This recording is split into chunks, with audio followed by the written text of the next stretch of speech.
What's going on YouTube? Today we're taking a look at a Palmetto State complete lower that I bought. My hands are a little dirty. I just got home from work and I was kind of excited about this, so forgive me for that. Also, there's a fly in my garage that is driving me nuts, so if you see me absolutely lose my mind, it's because this fly landed on my hand.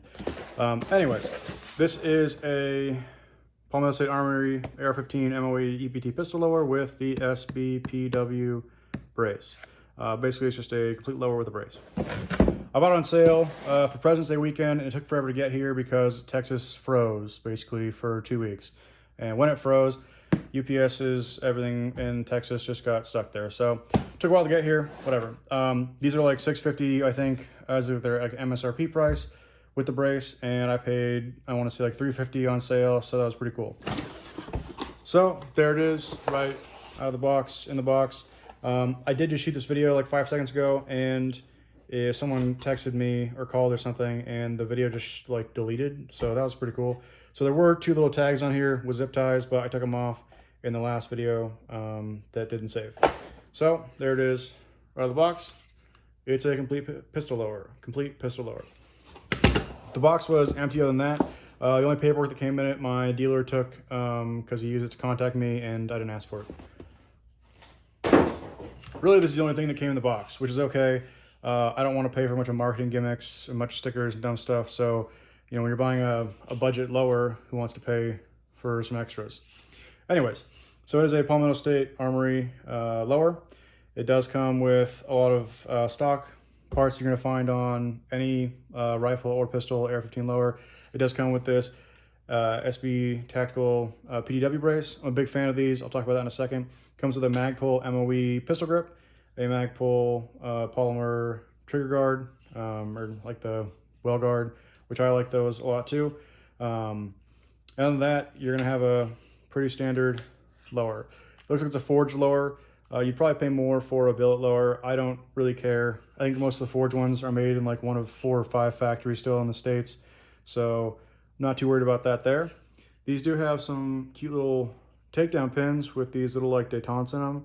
They look like they're for like bullets, so you can put like push on there and maybe have or a pin or a key or something, and you have a little better purchase. So that seems like a nice little feature. The trigger looks like a combat trigger. Feels like a combat trigger. The brake is actually pretty crisp, but it's not a very light trigger by any means. For a stock trigger, I think it's gonna be just fine. I wouldn't expect like the Daniel Defense one that I have, you know, their stock combat triggers. That's about what they are. Your magazine release seems pretty standard. Everything you'd find in like a bag for a lower parts kit seems to be what's on here. But that's what I was looking for, is a really basic lower. So that's cool. Only thing that I think you could complain about was that maybe your buffer spring or your buffer tube or something in there wasn't going to be the one that you wanted. However, depending on what gas system and ammunition you're running, you might need to change that out even if you bought like a stock, like complete, like built Daniel Defense. So, I mean, I don't know if you have any room there to complain too much. I like these pistol braces a lot. I think because of the American Disabilities Act, they recently ruled that they are constitutionally protected, because it would be pretty messed up if you told a disabled person that they didn't have the right to exercise their constitutional rights. So they are protected, I believe. You can argue all you want in the comments about whether or not you can shoulder this or can't shoulder it. I'm not going to talk about what I do, but you can probably guess. But they're really convenient to use. This is right in the middle section right now. There's 3 positions for it. So you have a forward, a middle, and a fully extended. This is fully collapsed. When it's fully collapsed, you do lose access to that rear takedown pin. So that's something to keep aware of. If you're trying to figure out like why you can't get to it in the dark, just push it back to the middle or fully extended position, and now you have access to it. No big deal there. So that's the lower. If you just came here to see what the lower is like, I think it's great quality. I think it's going to work well. We'll see what the tolerance is like when it mates up with an upper in about 5 seconds. So I have this Daniel Defense Mk18 upper. It's got this 10.3 inch Daniel Defense Mk18 rail. It's the RIS2. It comes in this fun little bronze color. I like this a lot. This one doesn't have any guts because I'm waiting for a bolt carrier group and a charging handle from Optics Planet. This one, this upper has a plastic dust cover. I don't care that much, but I probably would choose a metal one if I had the option. That's no big deal. It has my brother's little loophole Mark AR scope on it, which works fine. It's at like 100 yards right now. Because the barrel length is different, I don't know that your clicks here are going to be as accurate as if you were using a 16-inch barrel, which I think is what it's set up for. I run a Silencer Co. Soccer or Harvester Big Bore on the end of these, so that's what this muzzle brake is for. That's what's on there. So let's see if this thing will cooperate. Again, you gotta put in the middle position so you can access those pins, push them out. It's a little gritty, but I don't really think that's a big deal at all. All right, back pin goes in. How's our front pin? It's a little tight, but it works. So it's there. Let's see if you can push that. Yeah, you can push that front one out, but the back one, I bet is, yeah. Back one's easier. If you're concerned about tolerance, I'm not seeing a lot of wiggle or play. Like if you're gonna try and complain about that, then I don't wanna talk to you about other things because you're probably gonna be super anal retentive about other stuff too.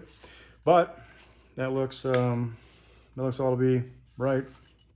Let's put that forward. Cool. Magazine, insert. Now there's no bolt carrier group in this, so it's not pushing up against anything, but as far as has good retention and everything seems to work fine there, so that's cool. Big fan of this little setup. So much so that I have another one of these fun little things. This is the Daniel Defense Mk18 that comes with a Daniel Defense lower, Daniel Defense upper. I bought this as a complete AR-15 pistol. It is clear. It is also super dirty, but that's just how I run my guns. So this has probably not been cleaned in somewhere between 12 and 1,400 rounds, something like 2 range days. So this one I run a Surefire, what is it? It says Surefire SOCOM, the first gen, a little 5.56 can that I got on sale. It shoots well. This has a SB tactical brace on it also. Same thing. This one's got a little bit more wear on there. You can see some of the nylon's a little more jacked up, and this one is a little bit tighter, and so it kind of it pinches there, whereas that one seats nicely. But for the most part, it is about the same thing. This combat trigger is darker, but it's still a combat trigger. I do have some anti-cant or anti-rotational or anti-walk pins in here, so they're sort of held in place and they're staked a little differently, which makes it a little harder for them to just walk off. Other than that, you can see this roll pin, push that a little bit. It's got the Magpul MOE grip on it, but I love this thing. This is a Aimpoint Comp M4. Yeah, it's an M4 with a tactical, a Luru tactical mount. I think this thing is like probably my second favorite gun. I love it a whole lot. So the fact that I could get this one put together for, I want to say like 500 for the upper and like 350 for the lower, I was super excited about. So there it is. I have a little Aimpoint one and a scoped one. This doesn't have any irons on it. I shot a javelina with this like a month ago and worked out really well. So yeah, if you were interested in one of these Palmetto State lowers, I would definitely sign off on it. I think it's a great budget-friendly option, especially if I had this thing sitting around, and when I wanted to use this, I'd have to kick it onto this one, and now I have two. So really cool. The braces are great to use. You can carry this thing you can carry a pistol like this loaded in a vehicle, and the feds can be like, that's uncool, but they can't tell you it's illegal. So yeah, hopefully if you have any questions, I can answer them. I am stoked to have this thing all put together now. There's that fly, man. Oh, I'm gonna lose my... Anyways, yeah. Thanks for watching. Hope you liked it. Hit subscribe or leave a comment if you did like the video, if it was helpful, or if you have any questions. I will try and answer them, and I will probably try to answer them without talking so quickly, because I know in these videos I talk super fast. And I don't shut up either. I talk a lot. So, yeah.